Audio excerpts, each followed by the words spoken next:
بسم اللہ الرحمن الرحیم۔ آج کی اس ویڈیو میں ہم آپ کو بتائیں گے ابن عربی کے بارے میں۔ ابن عربی واقعی ارطغرل کے استاد تھے یا تاریخ کچھ اور کہتی ہے؟ گمنام ٹی وی کے دیکھنے والوں کو السلام علیکم۔ دوستوں، 1165 میں اندلس موجودہ اسپین کے شہر مورسیا میں پیدا ہونے والے ابو عبداللہ محمد ابن علی ابن محمد ابن عربی الحاتمی الطائی الاندلسی دنیا اسلام کے ممتاز صوفی، عارف، محقق، شاعر اور فلسفی تھے۔ ابن عربی ایک معزز عرب خاندان میں پیدا ہوئے جو کہ حاتم طائی کے بھائی کی نسل میں سے تھا۔ ابن عربی کا لقب محی الدین تھا، جبکہ مختلف علماء نے تصوف میں آپ کو شیخ الاکبر قرار دیا ہے۔ ابن عربی کے بارے میں یہ خیال کیا جاتا ہے کہ تصوف میں وحدت الوجود کا تصور سب سے پہلے انہوں نے ہی پیش کیا۔ ابن عربی 500 سے زائد کتابوں کے مصنف ہیں، جن میں فصوص الحکم اور الفتوحات المکیہ بہت مشہور ہیں۔ فتوحات المکیہ 560 ابواب پر مشتمل کتاب ہے اور تصوف کی کتابوں میں بہت بلند درجہ رکھتی ہے۔ ابن عربی کی کتاب فصوص الحکم کے دفاع میں مولانا اشرف علی تھانوی اور پیر مہر علی شاہ نے کتابیں لکھی ہیں، جبکہ مولوی عبدالقدیر صدیقی نے فصوص الحکم کا ترجمہ کیا، جو کہ پنجاب یونیورسٹی کی کتاب میں شامل ہے۔ ابن عربی کے والد مورسیا کے حکمران محمد ابن سعید ماروش کے فوج میں کمانڈر تھے۔ ابن عربی بھی اپنی جوانی کے دوران فوج میں سپاہی رہے اور بعد ازاں بادشاہ کے دربار میں اہم عہدے پر تعینات رہے۔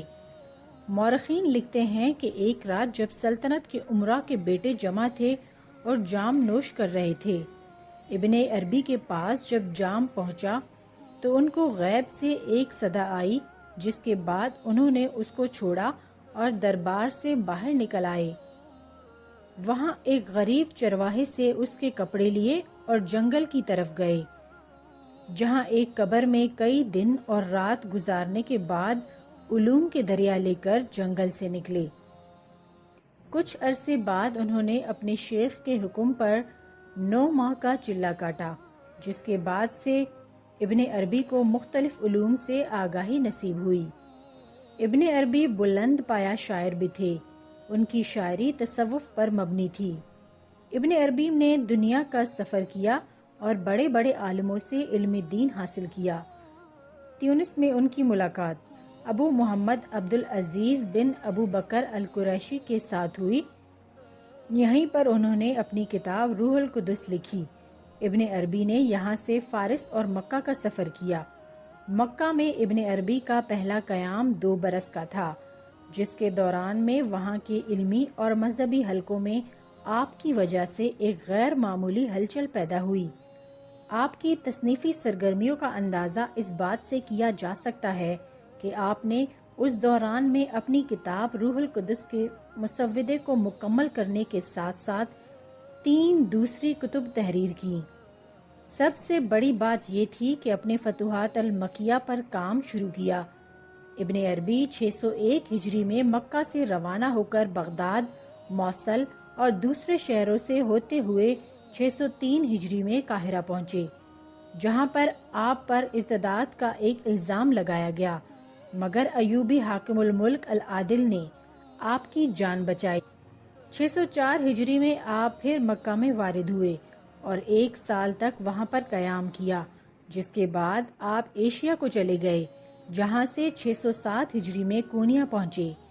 یہاں پر سلطان کیکاؤس نے آپ کا ولولے کے ساتھ استقبال کیا اور آپ کی رہائش کے لیے آپ کے آمد مشرق کی تصوف میں ایک انقلاب کا پیش خیمہ بنی، جس کا وسیلہ آپ کے سوتیلے بیٹے صدر الدین بنے، جن کی ماں سے آپ کی شادی ہوئی۔ صدر الدین کاوناوی، جو آگے چل کر تصوف کے علائن میں شمار ہوئے اور جلال الدین رومی کے قریبی دوستوں میں سے تھے۔ ابن عربی نے متعدد سفر کیے۔ 612 ہجری میں آپ مکہ میں تھے۔ آپ کے حلب کے امیر الملک الزام کے ساتھ دوستانہ تعلقات تھے۔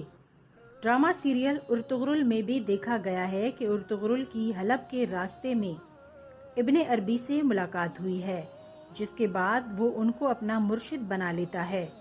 ابن عربی اس کی ہر مشکل وقت میں مدد کرتے رہے۔ ابن عربی نے ارطغرل کو بشارت دی کہ اس کے خاندان میں ایسی حکومت قائم ہوگی جو دنیا پر حکومت کرے گی۔ ابن عربی کی وجہ سے متعدد عیسائی مسلمان ہوئے۔ ابن عربی کے بعد ان کے بیٹے صدر الدین بھی کونیا میں رہے اور ارطغرل کی روحانی طور پر مدد کرتے رہے۔ کاوناوی کو ارطغرل کے سیزن 5 میں دیکھا جا سکتا ہے۔ 620 ہجری میں ابن عربی نے دمشق کی طرف ہجرت کی۔ دمشق میں ایوبی حکمران ملک العادل کی حکومت تھی۔ اسی کی دعوت پر آپ دمشق گئے تھے۔ 28 ربیع الاول 638 ہجری بمطابق 1240 کو آپ نے وفات پائی اور دمشق میں جبل الکاشیون کے پاس دفن ہوئے۔